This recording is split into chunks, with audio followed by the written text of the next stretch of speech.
कि मैं हमेशा रिश्ते तोड़ने की बात कर रहा होता हूँ। देखें, जब हम किसी रिश्ते में होते हैं ना, या जब हम किसी को ये कह देते हैं कि मैं तुमसे मोहब्बत करता हूँ, तो फिर उसी रिश्ते के अंदर उसी मोहब्बत करने वाले से आपकी तरफ से उसको जब तकलीफ़ मिलती है ना, तो ये जो आपका अमल है ना, ये उससे मिलता नहीं है, आपकी बात से ये जस्टिफाइबल नहीं होता कि आप एक तरफ ये कह रहे हैं कि आप उससे मोहब्बत करते हैं और उसके बार बार मौका देने के बावजूद आप वही काम बार बार कर रहे हैं, और वो काम भी ऐसा है कि जिससे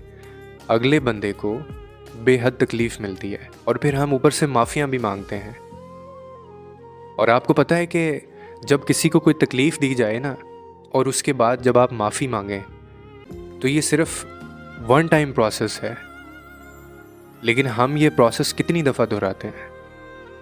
और फिर भी उस रिश्ते को हम तोड़ने की बात ना करें, फिर भी हम छोड़ने की बात ना करें। बेशक उस शख्स को हमने सारी ज़िंदगी तकलीफ़ में